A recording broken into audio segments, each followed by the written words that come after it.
Doctor Bhimrao Ramji Ambedkar, doctor Baba Saheb Ambedkar भारतीय इतिहास में एक महान समाज सुधारक, अर्थशास्त्री और भारतीय संविधान के मुख्य निर्माता थे। उनका जीवन संघर्ष सामाजिक न्याय और समानता के लिए प्रेरणा का स्रोत है। दोस्तों, आगे बढ़ने से पहले अगर आप चैनल पर नए हो तो चैनल सब्सक्राइब जरूर करें और अगर बाबा साहेब के प्रति प्रेम है तो एक लाइक जरूर कर दे। बाबा साहेब का जन्म 14 अप्रैल 1891 महू, मध्य प्रदेश में एक दलित महार परिवार में हुआ। उनके पिता का नाम रामजी मालोजी सकपाल और माता का नाम भीमाबाई था। उनका परिवार सामाजिक भेदभाव और छुआछूत का शिकार था। बाल्यावस्था में उनका नाम भीमराव रखा गया। वे अपने माता पिता की 14वीं संतान थे। गरीब और पिछड़े समाज से होने के कारण शिक्षा प्राप्त करना चुनौतीपूर्ण था। उन्हें स्कूल में छुआछूत का सामना करना पड़ा और अलग बिठाया जाता था। शिक्षा और विद्या अध्ययन। भीमराव के पिता ने उनकी शिक्षा के प्रति गहरी रुचि दिखाई। 1897 में उनका परिवार मुंबई आया, जहां भीमराव ने एल्फिंस्टन हाई स्कूल में दाखिला लिया। वे अपनी जाति से पहले ऐसे छात्र थे जिन्होंने मैट्रिक पास की। बड़ौदा के महाराजा सयाजीराव गायकवाड़ की छात्रवृत्ति से 1913 में वे अमेरिका के कोलंबिया विश्वविद्यालय गए। वहां उन्होंने अर्थशास्त्र, राजनीति और कानून की पढ़ाई की। उन्होंने 1916 में पीएचडी पूरी की और 1923 में लंदन स्कूल ऑफ इकोनॉमिक्स से डॉक्टर ऑफ साइंस की डिग्री हासिल की। उन्होंने कुल मिलाकर कई उच्च डिग्रियां प्राप्त की और कई भाषाओं के विद्वान बने। सामाजिक संघर्ष और आंदोलन। भारतीय समाज में व्याप्त जातिभेद, छुआछूत और अन्याय के खिलाफ लड़ने का प्रण किया। 1927 में महाड़ सत्याग्रह का नेतृत्व किया, जहां दलितों को सार्वजनिक तालाबों और जलाशयों का उपयोग करने का अधिकार दिलाने का प्रयास किया। 1930 में कालाराम मंदिर सत्याग्रह किया, जिसमें मंदिरों में प्रवेश के अधिकार की मांग की। 1935 में अपने प्रसिद्ध भाषण में उन्होंने कहा, मैं हिंदू पैदा हुआ हूं, लेकिन हिंदू मरूंगा नहीं। संविधान निर्माता। 15 अगस्त 1947 को भारत स्वतंत्र हुआ और बाबा साहेब को संविधान सभा का अध्यक्ष नियुक्त किया गया। उनके नेतृत्व में भारतीय संविधान तैयार हुआ, जो 26 जनवरी 1950 को लागू हुआ। संविधान में दलितों, महिलाओं और समाज के कमजोर वर्गों के अधिकारों को सुनिश्चित किया गया। डॉक्टर आम्बेडकर ने हिंदू धर्म में जाति व्यवस्था के खिलाफ विद्रोह किया और 14 अक्टूबर 1956 को नागपुर में अपने लाखों अनुयायियों के साथ बौद्ध धर्म अपना लिया। उन्होंने बौद्ध धर्म को मानवीय मूल्यों और समानता का प्रतीक माना। डॉक्टर आम्बेडकर का स्वास्थ्य खराब रहने लगा। 6 दिसंबर 1956 को दिल्ली में उनका निधन हुआ। उन्हें महापरिनिर्वाण प्राप्त हुआ और आज भी उनकी पुण्यतिथि को महापरिनिर्वाण दिवस के रूप में मनाया जाता है। उन्हें भारत रत्न मरणोपरांत 1990 में दिया गया। वे सामाजिक न्याय, समानता और मानवाधिकारों के प्रतीक हैं। डॉक्टर बाबा साहेब आम्बेडकर का जीवन संघर्ष, शिक्षा और समाज सुधार के प्रति उनकी निष्ठा हमें प्रेरित करती है। उनके विचार आज भी करोड़ों लोगों के जीवन को दिशा प्रदान करते हैं। बाबा साहेब आम्बेडकर की कहानी भारतीय इतिहास में सामाजिक न्याय और समानता के लिए किए गए संघर्षों का एक ऐसा अध्याय है जो हमेशा याद किया जाएगा। ये कहानी न केवल एक व्यक्ति के जीवन की है, बल्कि उस आंदोलन की भी है जिसने लाखों लोगों को अन्याय, भेदभाव और छुआछूत के अंधकार से निकालकर समानता और स्वतंत्रता की राह दिखाई। प्रारंभिक जीवन, संघर्षों की शुरुआत। 14 अप्रैल 1891 को मध्य प्रदेश के महू में जन्मे भीमराव रामजी आम्बेडकर समाज के सबसे निचले पायदान पर समझे जाने वाले महार जाति के थे। उनका परिवार अस्पृश्यता की कठोर बेड़ियों में जकड़ा हुआ था। स्कूल में उन्हें और उनके भाई बहनों को अलग बैठाया जाता था और शिक्षक भी उनके साथ भेदभाव करते थे। बचपन में भीमराव ने समाज की इस कठोर सच्चाई को बहुत करीब से देखा। एक घटना ने उनके बालमन पर गहरा प्रभाव छोड़ा। जब वे एक बार स्कूल के बाहर प्यास से व्याकुल हुए तो किसी ने उन्हें पानी देने से इनकार कर दिया।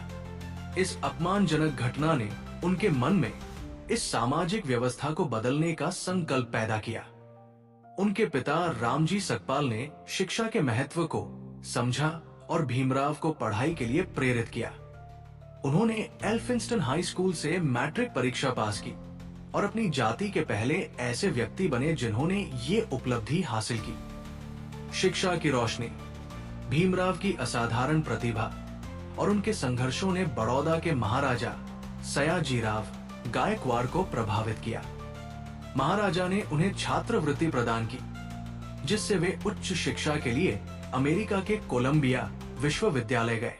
1913 में भीमराव ने कोलंबिया विश्वविद्यालय में दाखिला लिया। वहां उन्होंने अर्थशास्त्र, राजनीति और कानून का अध्ययन किया। उनकी पीएचडी थीसिस भारत का प्राचीन वाणिज्य ने यह साबित किया कि वे न केवल एक विद्वान थे, बल्कि भारत की आर्थिक और सामाजिक समस्याओं को गहराई से समझते थे। इसके बाद वे लंदन गए, जहां उन्होंने London school of economic doctor of science की डिग्री प्राप्त की। इस दौरान वे कई बार आर्थिक तंगी का शिकार हुए, लेकिन उन्होंने कभी हार नहीं मानी। सामाजिक सुधारों की ओर कदम। भारत लौटने पर भीमराव ने देखा कि समाज में अस्पृश्यता और जातिगत भेदभाव अपनी चरम सीमा पर है। उन्होंने ये तय किया कि शिक्षा और कानून के माध्यम से इस अन्यायपूर्ण व्यवस्था को बदलना होगा। महाड सत्याग्रह 1927। डॉक्टर आंबेडकर ने 1927 में महाड नामक स्थान पर एक आंदोलन का नेतृत्व किया, जिसे महाड सत्याग्रह के नाम से जाना जाता है। ये आंदोलन दलितों को सार्वजनिक तालाबों से पानी पीने के अधिकार दिलाने के लिए था। यह भारत के इतिहास में पहला बड़ा आंदोलन था जिसने अस्पृश्यता के खिलाफ आवाज उठाई। मनुस्मृति का दहन। महाड सत्याग्रह के दौरान डॉक्टर आंबेडकर ने मनुस्मृति को प्रतीकात्मक रूप से जलाया। उन्होंने इसे भारतीय समाज में जातिगत भेदभाव और असमानता का मुख्य कारण बताया। यह घटना भारतीय समाज में सुधार के लिए उनके दृढ़ संकल्प का प्रतीक बनी। राजनीतिक यात्रा और संविधान निर्माण। डॉक्टर आंबेडकर ने महसूस किया कि सामाजिक बदलाव के लिए राजनीतिक शक्ति का होना आवश्यक है। उन्होंने 1936 में इंडिपेंडेंट लेबर पार्टी की स्थापना की, जिसका उद्देश्य दलितों, श्रमिकों और समाज के गरीब वर्गों के अधिकारों की रक्षा करना था। संविधान निर्माण। भारत को 15 अगस्त 1947 को आजादी मिली। इसके बाद डॉक्टर आंबेडकर को भारतीय संविधान प्रारूप समिति का अध्यक्ष नियुक्त किया गया। उन्होंने भारतीय संविधान को ऐसा स्वरूप दिया जो हर व्यक्ति को समानता, स्वतंत्रता और न्याय का अधिकार प्रदान करता है। उनका मानना था कि लोकतंत्र केवल राजनीतिक प्रक्रिया तक सीमित नहीं रहना चाहिए, बल्कि समाज के हर क्षेत्र में समानता होनी चाहिए। संविधान में उन्होंने दलितों और अन्य पिछड़े वर्गों के लिए आरक्षण की व्यवस्था की, जिससे उन्हें समाज की मुख्य धारा में शामिल होने का अवसर मिला। धर्म परिवर्तन का निर्णय। डॉक्टर आंबेडकर ने महसूस किया कि हिंदू धर्म में सुधार संभव नहीं है, क्योंकि इसकी नींव जातिवाद पर आधारित है। उन्होंने कई वर्षों तक विभिन्न धर्मों का अध्ययन किया और अंततः बौद्ध धर्म को अपनाने का निर्णय लिया। 14 अक्टूबर 1956 को नागपुर में उन्होंने अपने लाखों अनुयायियों के साथ बौद्ध धर्म ग्रहण किया। ये धर्म परिवर्तन उनके लिए समानता, शांति और मानवता का प्रतीक था।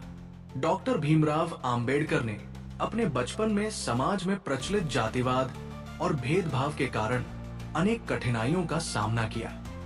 1. जातिगत भेदभाव। डॉक्टर आंबेडकर अछूत माने जाने वाले महार जाति से थे। इस कारण उन्हें और उनके परिवार को समाज में अपमान और भेदभाव का सामना करना पड़ा। ऊंची जातियों के लोग उनके साथ दुर्व्यवहार करते थे। 2. शिक्षा में भेदभाव। स्कूल में उन्हें अन्य बच्चों के साथ बैठने की अनुमति नहीं थी।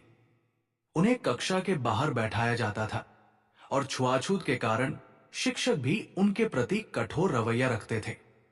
पानी पीने के लिए भी उन्हें ऊंची जाति के व्यक्ति की मदद लेनी पड़ती थी, क्योंकि उन्हें पानी के घड़ों को छूने की इजाजत नहीं थी।